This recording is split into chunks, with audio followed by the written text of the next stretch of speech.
Happy August and welcome in to another edition of Gold and Black Radio. I'm your host, Eric Schultz. Boilermaker football is right around the corner and the summer is wrapping up for men's hoops. Since we'll be leaning heavily on both Tom Dienhart and Dub Jellison in the coming weeks, we're going to tag in Brian Neubert this week to tie a bow on Matt Painter's summer, and I'm sure we'll fit in some football conversation too.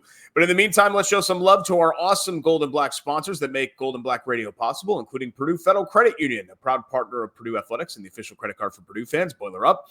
East End Grill and Ripple and Company, two distinctive bistros across the street from one another on the far end of Main Street, the perfect place for your next event. The Whitaker Inn, this Midwestern oasis, is perfect for a relaxing staycation or a weekend getaway. Escape from the ordinary at the Whitaker Inn.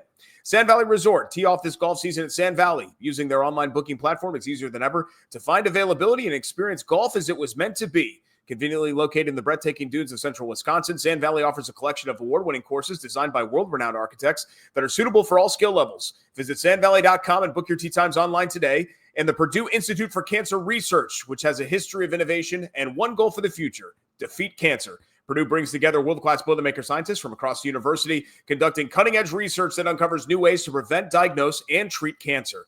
With your support, cancer research saves lives. Join the fight and donate to the Purdue Institute for Cancer Research today. GoldenBlack.com columnist and basketball knower Brian Neubert joins me now on the show, and he did a great job solo hosting with Tom and Dub the Saturday simulcast. As you guys know, Alan has, I don't know if you know this or not, I don't know, I'm not sure if we posted in Knucklehead Central. Alan has been released for stealing police cars, so they gave him his final warning as that is concerned.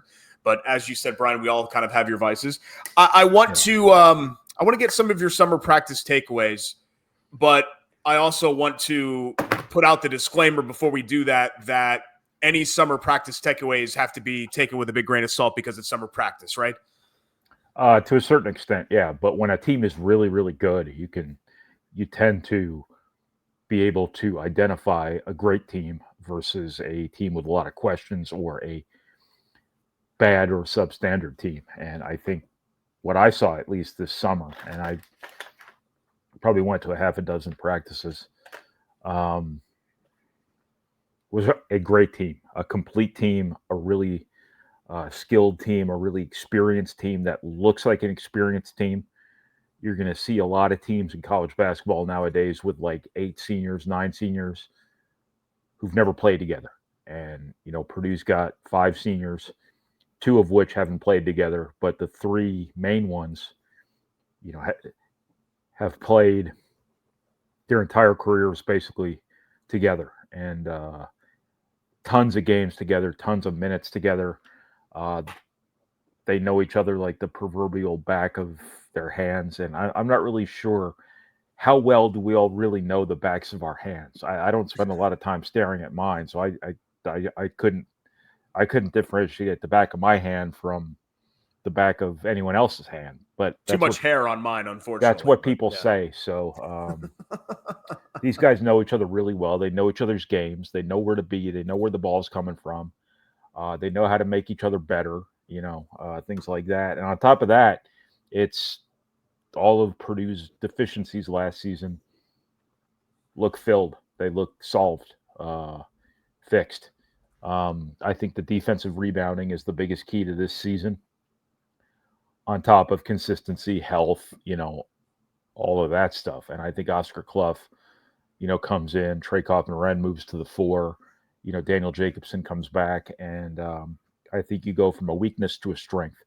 And that weakness, the defensive rebounding piece of it, bled into a lot of stuff last year that lowered Purdue's ceiling at the end of the day. This year, that now turns into a strength that all of a sudden bleeds into all sorts of other elements of the game. So I think Purdue's a better defensive team just because it's a better defensive rebounding team. It's got size at the basket. It's much more insulated from foul trouble. It's going to be a better transition team because you're going to get rebounds without having to sell out your whole team to get those rebounds. And Purdue's going to shoot really well. They've got the best interior scorer, one of the best interior scorers maybe in college basketball, and Trey Kaufman-Wren. They've got the best guard in college basketball, and Braden Smith.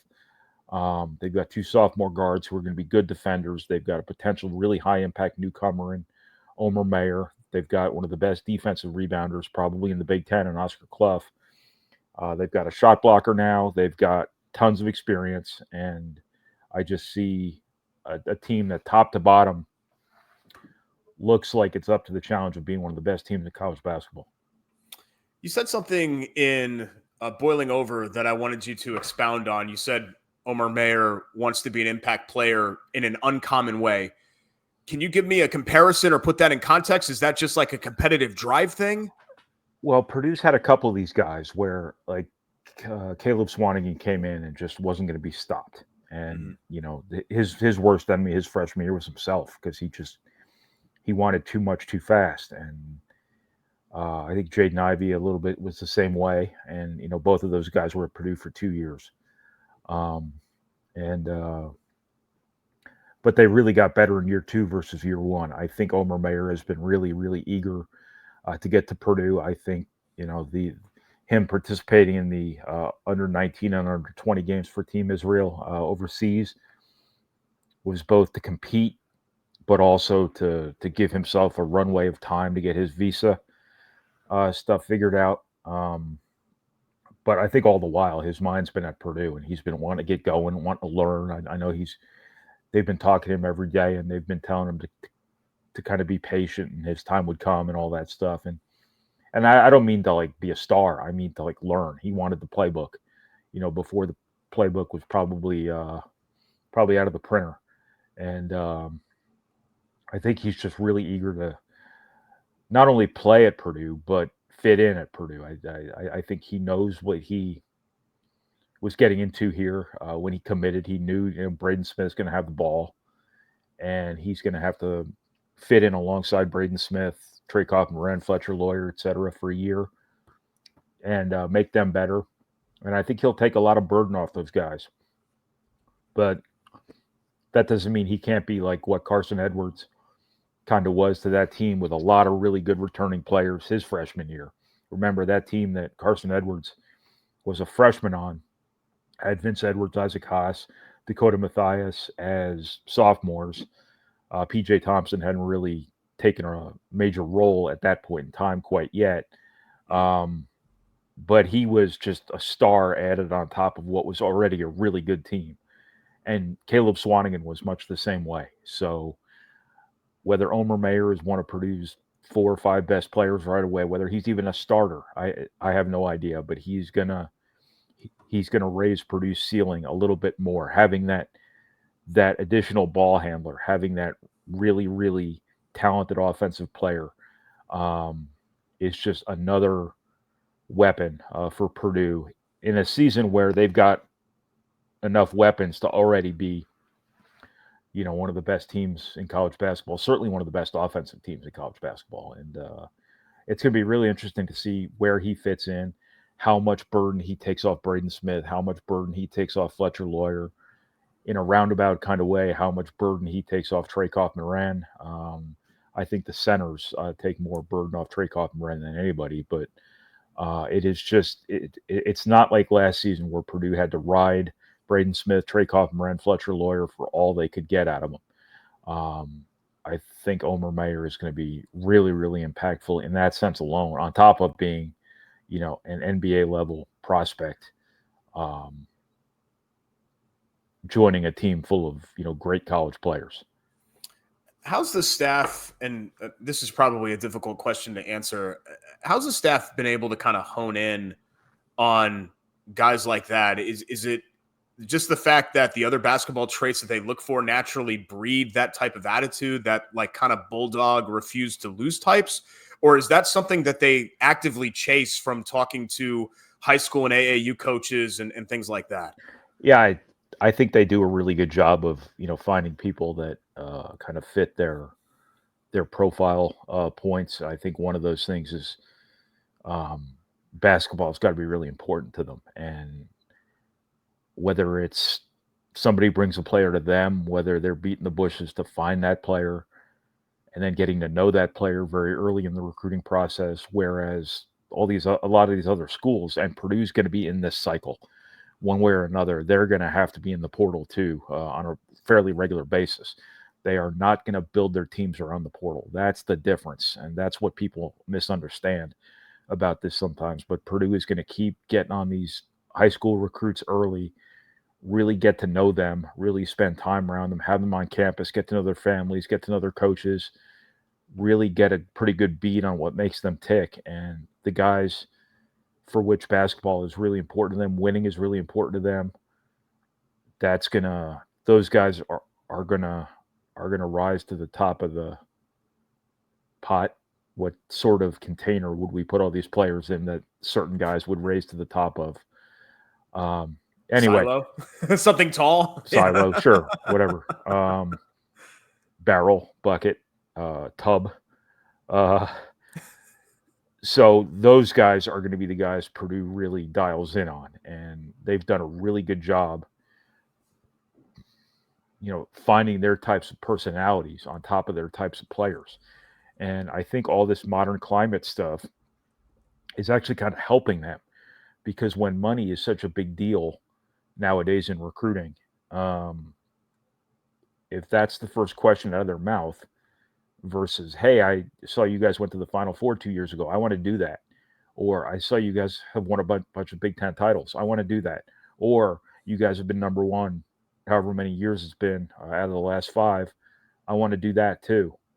When that's one of the first things that comes up, if not the first thing that comes up, on top of opportunity and, hey, we see what you guys have done with this player and that player, I want to do that. When those are the first things that come out, that in a roundabout way kind of helps Purdue, because it really helps them triage who the guys who are going to sort of fit them best are. Whereas if a player comes and says, how much money are you going to give me to come there, his eyes may not necessarily be on the same thing Purdue's eyes are on. Now, nobody should be demonized for wanting money. I mean, it's kind of the American way, right? I mean, a lot of these guys, this is their earning window. This is the preeminent earning window of their lifetimes, probably. A lot of these guys have families they want to help out. A lot of guys can change their lives and make generational money right now and establish wealth before they're even out of college.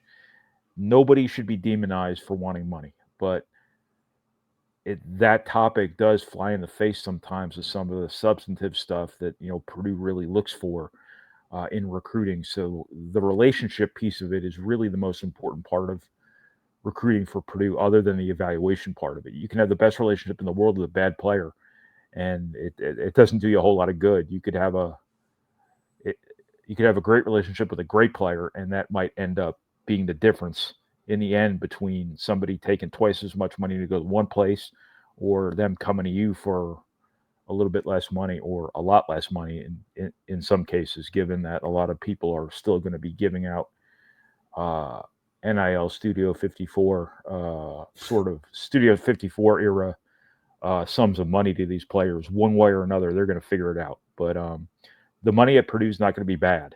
It's not going to be Kentucky money. It's not going to be Louisville money, nor should it be, because Purdue, that's not Purdue's comfort zone in terms of this player, that player.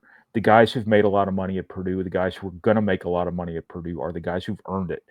The guys who came in as Braden Smith, came in as Trey Kaufman-Wren, came in as Zach Edey, and made themselves, with Purdue's help, into some of the best players in the country. And that's what NIL was always supposed to be, and that's how it's been at Purdue. So when people tell you the money's bad at Purdue, or if anybody says the money's not as good at Purdue as it would be at Kentucky or Louisville or Michigan, that's probably accurate. But if you get to the place where if you work hard and if you become the player Purdue thinks you can be, you're going to do just as well at Purdue as you would at any of those places. And you're not going to be just promised that stuff for nothing.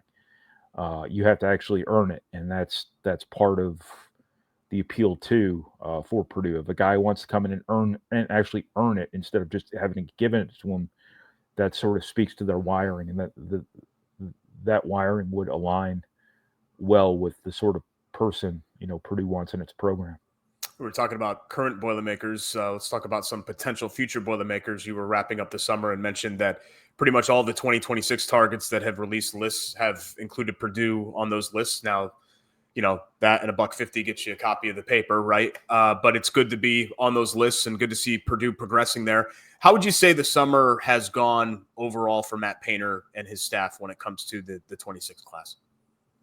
Fine, as far as I know. I mean, Luke Ertl obviously was a great start to the class. He's really emerged as a big time get for Purdue, a guy who's going to help them right away. I never thought I would be saying that when they took his commitment last year. I figured he'd be kind of a good program guy, who potentially year 2, year 3, year 4 sort of finds his way into a role. But no, he's going to help them right away. He has, whether it's improvement, whether it's health, whether it's confidence, whatever. But he's been awesome all offseason, or all spring and summer. And I think the nation's kind of taking notice here. And I think a lot of people are realizing that, Matt Painter got one over on him again. He saw something in a kid before anyone else did, took him, found a guy who fits perfectly at Purdue, and he's going to be laughing all the way to Big Ten championships probably because of it. Outside of that, Purdue's on some really good players. There are chances that some of those players are better than others, but they're going to get visits from a lot of these guys. Purdue, as I kind of alluded to just now, is not going to be like buying dudes. The sums of money Purdue's going to be throwing out there are not going to be the same as what a lot of these other guys might command at other places. So those top 20, top 30 players, I'm just throwing out numbers.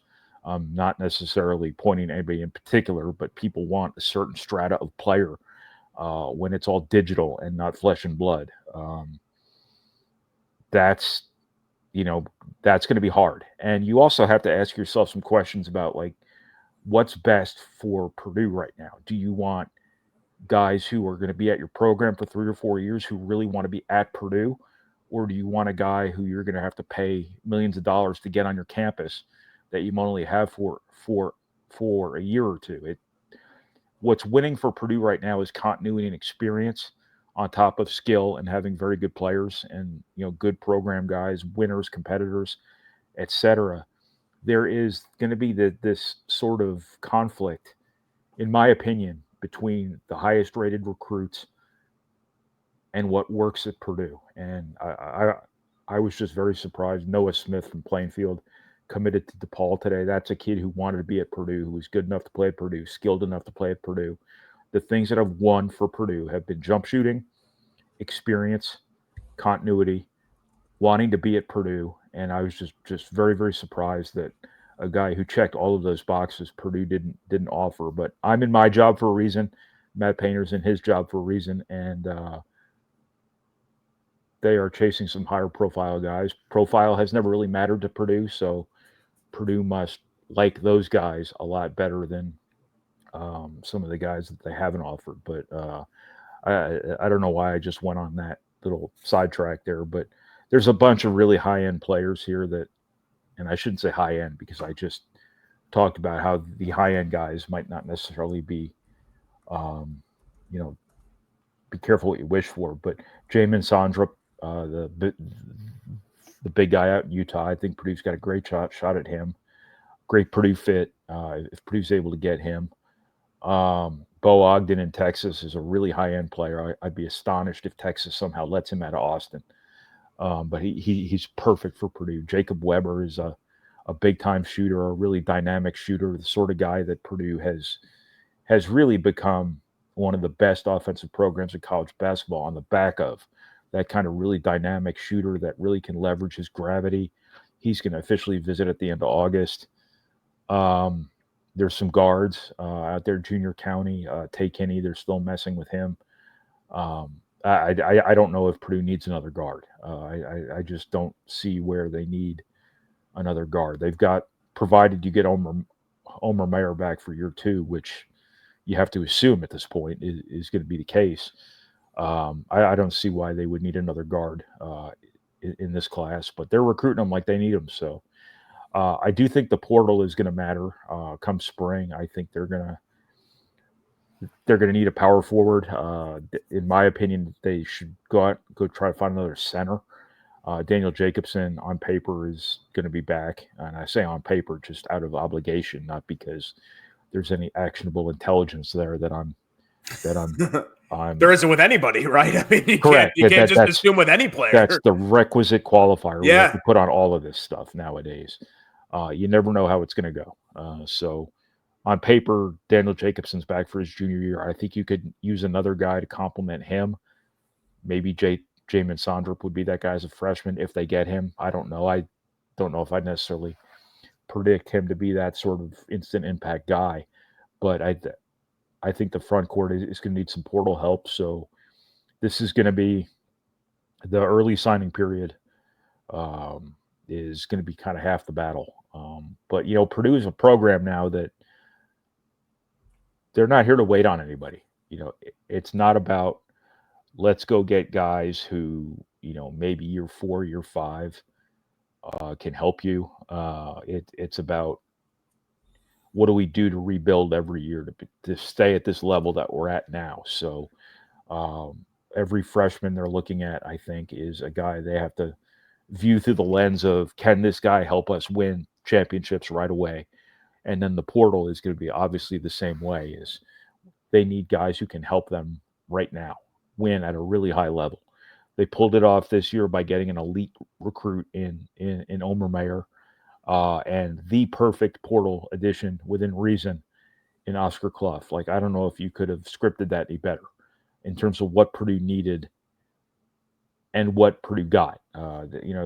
This was, in my opinion, this was the best offseason there ever been in college basketball. I know people are going to look at it like, well, these guys got this unbelievable transfer class. Michigan got all these awesome transfers. So-and-so got all these awesome transfers. But it's also about who you keep and who you bring in relation to who you bring back. And I just think Purdue, this couldn't have gone any better for Purdue this past offseason. And you're going to look for springs like this, pretty regularly now, because you got to stay at this level. Yeah, and it's all about fit too, and that's something that we always talk about when we're mentioning Purdue and the staff and Matt Painter and everybody of finding fits. And bringing in a transfer portal all-star team doesn't guarantee you anything. I mean, we have a very a team that is in close proximity to Purdue that is a great example of that, and what they put together last season. They had anybody that you would want from the portal, and it was this guy and that guy, and he's in the top 20 and he's in the top 15 and he's in the top 10, and then you threw it all out on the basketball court and you're like, what the hell is this? Yeah, because they committed to numbers. They didn't commit to a school. All those guys, you talk about Indiana, obviously.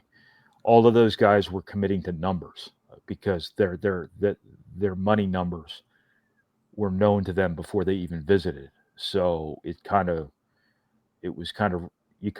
reverse engineered the whole process where you committed to the number and then you visited the school.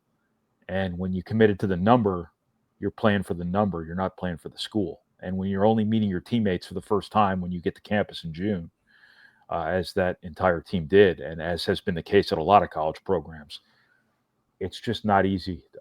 It's not easy to do. And I think you've seen it at Kansas. I mean, the bluest of the blue bloods. Yeah.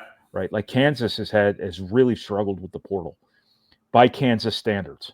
Right. I mean, Kansas is still Kansas, but Kansas hasn't been Kansas, italicized for a couple of years now, despite, getting Hunter Dickinson and getting some really high-end transfers and whatnot. It's just really hard to do. And I think you're seeing every time somebody changes coaches, you get into that now where you got to you lose the whole team, and then you have to replace the whole team with transfers, and they're all 1 or 2 year guys. So then you have to turn right around and replace them with more 1 or 2 year guys. And then it's this cycle. And that I kind of compare it to where football is right now. Is you have to get competitive right away. And you do that by just recruiting a whole new team. And that's great if you can hit the ground running and really be competitive right away with all these new guys. But most of these new guys are going to be 1 year guys, 2 year guys. So who are you replacing them with next year? It's not going to be freshmen. It's not going to be 18-year-olds. on the field anyway. So what Barry Odom has to do, and the numbers in football are so much different than basketball. But this is just a broad point I'm trying to make using football as an example. Is once you get into that cycle, the gradual progression of things has to be like, okay, we go from taking 50 newcomers one year to 35 the next year to 20 the next year, down to 15, and you probably stay at 15 every year. Meanwhile, you're building up your your high school recruiting, you're building up your high school development, your player development, and some of those guys are starting to backfill into some of those holes that are being left by these 1 and 2 year guys. So that's a football point as part of a basketball question, but it just, you do kind of get in these cycles where it is really hard to get out of them. No, and I think, again, like, kind of making that same comparison to a program that we're familiar with, where basketball, it didn't really work for Mike Woodson and that team. It did work for Kurt Cignetti, right? But there was a familiarity there with bringing in a lot of the JMU guys, or something that had some sort of a connection or a fit or something. There's so much more than just a star rating that is part of this. And I think with everything else, Brian, it's just in moderation, right? From college recruiting to diet soda, just don't overdo it. And I think the teams that overdo it are the ones that are going to get harmed. And I think Purdue has found a pretty decent balance basketball-wise. Now, football is a whole different animal, a whole different circumstance because of the situation that they were in, obviously. And let's go ahead and transition to that. I have to ask my one football question, right? I don't mean this in a mean-spirited way. I really don't. This is going well for me.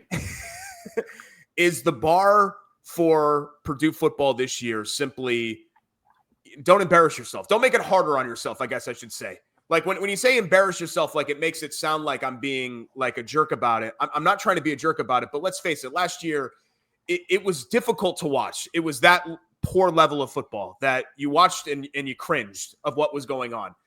And we all understand the rebuild here for Barry Odom and this new staff. Is the bar simply, hey, win a couple games and just give yourself a chance. Don't do a bunch of terrible things or compound mistakes, et cetera, et cetera.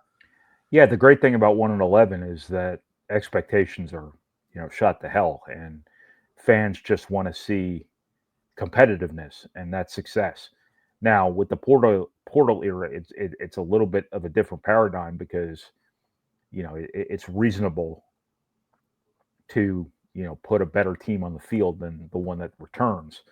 But I think what 1-11 does is it makes your fans really hungry for success, or really hungry for competitiveness at least, and you'll get some credit. Like Matt Painter's first year, that team had no chance. That was a noon ball team, but they played their asses off, and people appreciated that. So people recognized that things were moving in the right direction. I'd imagine that if fans just see a team that tackles and plays hard and doesn't get called for a personal foul in seemingly every critical moment, and doesn't make just ridiculous mistakes that cost it games, as the last couple staffs have been very, very vulnerable to, that will be viewed as a positive thing.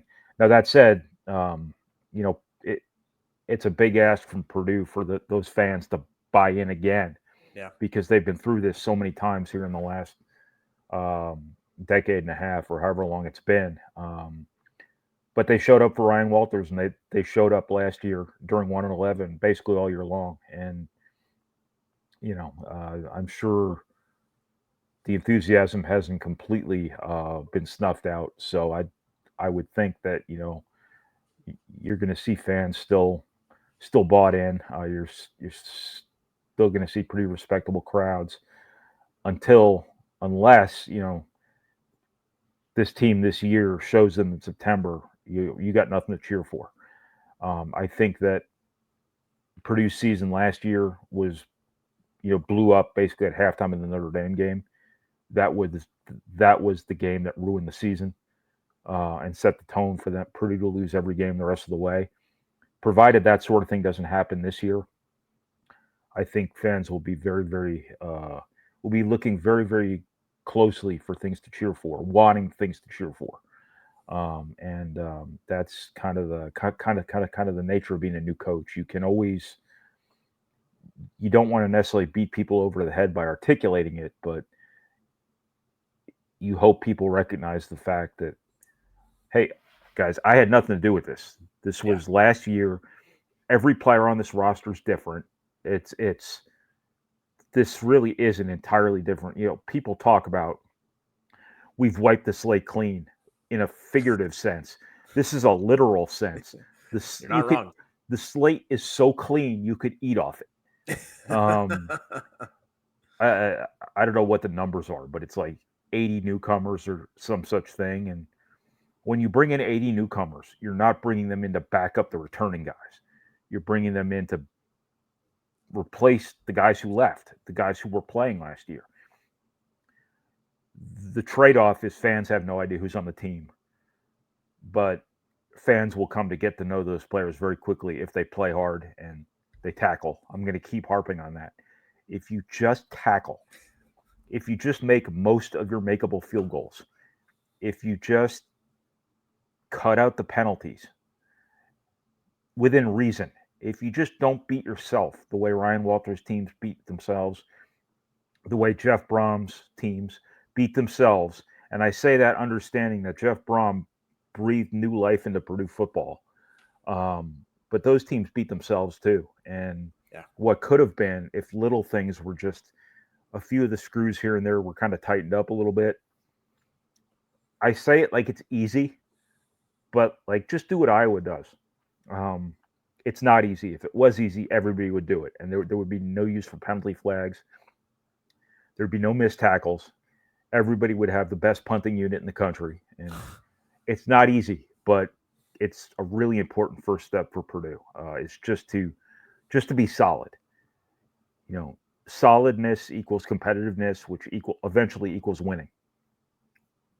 Yeah, and I think that's a fair expectation even in year one is solidness, if you will, just because that's... Is it solidness or solidity? Solidity.